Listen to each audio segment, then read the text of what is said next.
Salut les amis, salut tout le monde et bienvenue encore une fois sur votre chaîne préférée, Chris Yapi TV, c'est la chaîne qui vous accueille, vous propose et vous rassure. Eh bien, les amis, nous allons faire un petit tour du côté de l'Afrique de l'Ouest pour vous présenter la nouvelle monnaie entre le Niger, le Mali et le Burkina Faso, conditionnée en monnaie commune. Le 11 février 2024, le chef de la guerre militaire au pouvoir au Niger, le général Abdramantani, a évoqué la possible création d'une monnaie commune, avec le Burkina Faso et le Mali. La monnaie est une étape de sortie de cette colonisation, a déclaré le général à la télévision nationale nigérienne, en référence au franc CFA hérité de la colonisation française. Le Burkina Faso, le Niger et le Mali, trois anciennes colonies françaises aujourd'hui dirigées par des régimes militaires, regroupées au sein de l'Alliance des États du Sahel en abrégé A, ont des espoirs. Au moment opportun, nous déciderons, explique le général Tani. Les trois pays ont tous connu des coups d'État militaires ces dernières années. La CEDEAO a condamné ces coups d'État et a imposé des sanctions aux pays concernés. En réponse, ces derniers ont décidé de se retirer de la CEDEAO. Cependant, ils restent membres de l'Union économique et monétaire ouest-africaine, UMOA, qui est une union monétaire et économique. L'UMOA a une monnaie commune, le franc CFA, qui est émis par la Banque centrale des États de l'Afrique de l'Ouest, BCEAO. La BCEAO et la Banque de France sont liées par des accords de coopération, incluant le dépôt d'une partie des réserves de change à la Banque de France, et la garantie du franc CFA par la France. Thermotin est enseignant-chercheur, directeur du Centre de recherche économique appliquée, CRI, à l'université TCK Anta Diop de Dakar, et analyste pour la conversation africaine. Les implications possibles, et la faisabilité du lancement d'une nouvelle monnaie pour les pays membres de l'A, sont ici la question probable que répond ce grand homme. À l'université de TCK Anta Diop, quelles sont les conditions préalables à la réussite du lancement et du fonctionnement d'une monnaie multilatérale? Il répond que, je cite, « Pour assurer le succès du lancement et du fonctionnement d'une monnaie multilatérale, plusieurs conditions doivent être remplies. D'abord, c'est l'ordre de passer par une coordination étroite des politiques macroéconomiques et budgétaires. Donc, une harmonisation rigoureuse des politiques économiques et budgétaires entre les pays participants est impérative pour garantir la stabilité de la valeur de la monnaie et prévenir les déséquilibres commerciaux. Cette synchronisation permettra de maintenir la confiance des acteurs économiques et de favoriser la croissance régionale. Ensuite, deuxième condition, la mise en place d'institutions solides de gestion monétaire. De ce point de vue, la création d'institutions puissantes responsables de la gestion de la monnaie, telles qu'une banque centrale commune, est indispensable. Celle-ci doit disposer de prérogatives suffisantes pour mener une politique monétaire indépendante et stable, capable de préserver la valeur de la monnaie et de faire face aux aléas conjoncturels. Puis, troisième point, l'instauration d'un marché commun intégré. Car la libre circulation des biens, des services, des capitaux et de la main-d'œuvre est essentielle pour stimuler la croissance économique et renforcer la coopération régionale.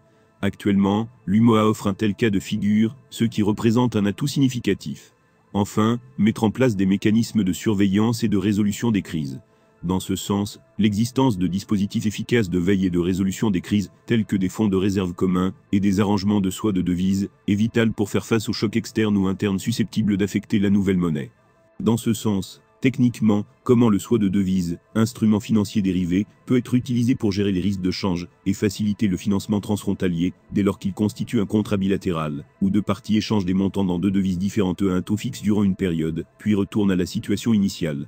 Ces conditions sont-elles réunies dans les trois pays qui veulent lancer la nouvelle monnaie multilatérale? Il est difficile de dire si ces conditions sont entièrement remplies dans les trois pays qui cherchent à lancer une nouvelle monnaie multilatérale, tout simplement parce qu'il existe des difficultés à confirmer si les critères nécessaires à la mise en circulation d'une nouvelle monnaie commune ont été entièrement réalisés dans ces trois pays. Plusieurs éléments importants justifient ces complications.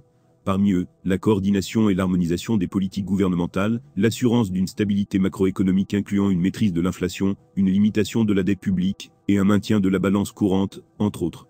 En tenant compte de tous ces paramètres, il apparaît effectivement complexe d'affirmer catégoriquement que les trois nations concernées ont bel et bien rempli l'ensemble des conditions requises pour introduire une nouvelle monnaie multilatérale. Le fait qu'ils soient membres de l'Union économique et monétaire ouest-africaine, UMOA, depuis 1963 a-t-il une différence pour leurs nouvelles entreprises?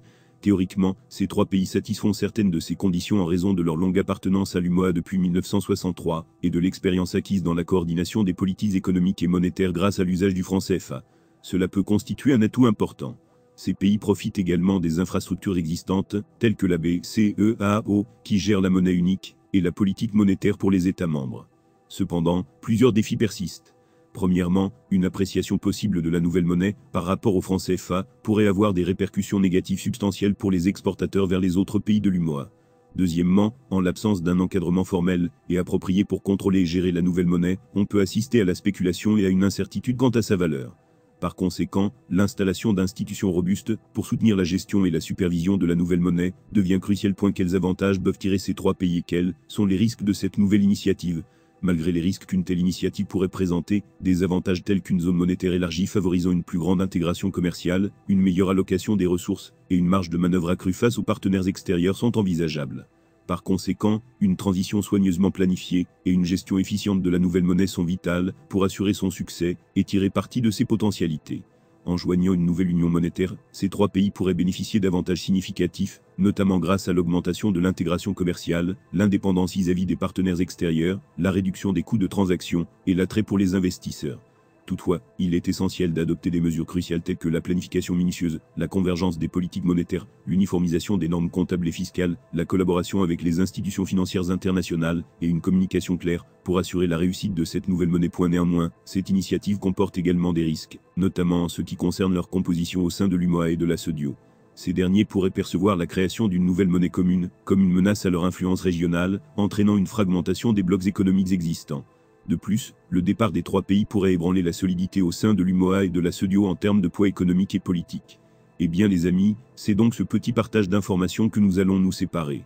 Qu'est-ce que vous en pensez? Laissez donc massivement vos commentaires. Abonnez-vous à la chaîne, si ce n'est pas encore fait. À très bientôt pour des nouvelles vidéos.